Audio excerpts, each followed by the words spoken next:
I do want to talk about it because it was brought up before, and I wanted to talk about it as well. The Packers, they have a new kicker. So they cut Narveson yesterday. The Packers, Narveson had 5 missed field goals on the season. It was the most in the league. And you saw also, I thought this was ironic, you saw on Sunday night, Greg Joseph, who the Packers had this offseason, he missed 2 kicks. You have Greg the Leg missing kicks. You have Tyler Bass missing kicks, right? They cut Narveson and they signed Brandon McManus.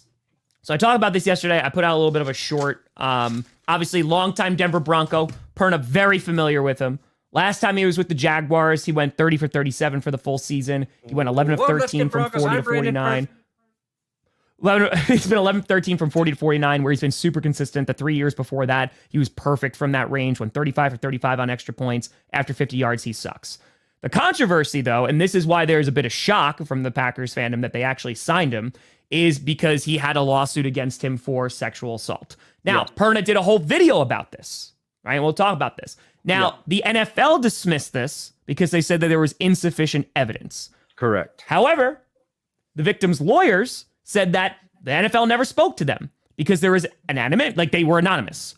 Then it got thrown out. It was dismissed in Florida, the lawsuit, but it was refiled 3 days later with the names of the victims because they said it didn't fit the exceptional case standard, that you couldn't do this anonymous, so you had to actually name names. So the victims were named in the lawsuit, and that is still pending, and so that is still ongoing. Now, all that being said, there's usually a lot of trust with the Packers organization that they kind of avoid these situations, and so you got to have some faith that, they did their due diligence. It's a little uncomfortable that this stuff is still open and hasn't been fully resolved yet, 100%. And it's a matter of is it via desperation because they just wanted to find a solution to their kicker problem, which they haven't been able to? Or is it fully vetted and they said there's no wrongdoing? But again, this is still open in Florida as of now. Yeah, it's weird. It's true, Grundle. Because I know Brandon McManus in that I've interviewed him, talked to him. So it's one of those things when you hear it and you do all these videos about, when other players deal with this shit, it's just oh God, I hope this is not true. How do I make a video about this situation and not be biased? And on top of that, in terms of just a football perspective, you guys are signing a player who had one of the best postseason runs ever.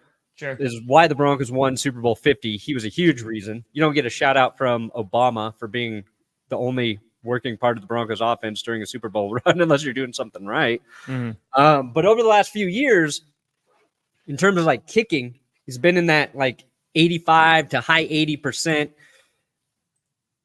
And so you're just wondering, you're dealing with this possible headache in the future, depending on how that shakes out. And what are we actually getting in terms of a kicking perspective right now? Yeah. And I don't know.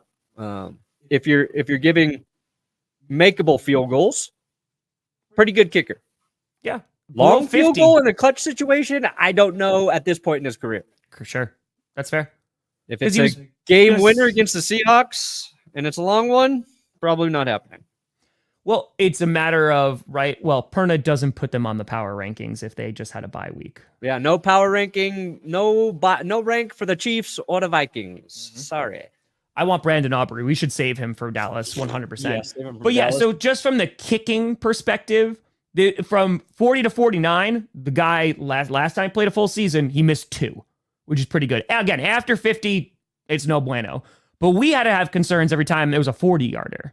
Right. So I think it brings that consideration, a 10-year vet kicking in outdoors, in Denver, 100%. And of course, Denver gives him a little bit of an edge because a little bit higher. But I think from a kicker perspective, this is a move where the Packers are saying, hopefully this solves it. But at the end of the day, he signed a 1-year deal. This is a temporary thing because he's 32, 33 years old right now. This also could be a temporary fix. And also where the Packers see this roster of we're ready to compete now. We can't afford to lose by a field goal. Yeah. And this guy reduces the chances of that. Yeah. I thought the Broncos were silly for cutting him and signing Will Lutz. But that was actually a really savvy move by the Broncos. Lutz has been great. Cobb was there last year. Bakhtiari, if he was healthy, I think would play there. I think if Bach was healthy. But yeah, so it's uncomfortable because this is something that honestly, as a Packers fan, I never really had to worry about before, and kind of like, is this going to work out with the kicker in terms of like the lawsuit and all that great stuff? We never really had to deal with that. We had that serial killer that one time, but he was kicked off the team pretty quickly. And I think, yeah, there's a one time. But yeah. I think looking forward, I'm curious to know, and we'll never get an answer on this. It's just gonna be my own curiosity. Was this signing out of like desperation, or was it like a fully vetted thing of like, okay, in the clear, like we're good to go? And we just won't know. So desperation for sure.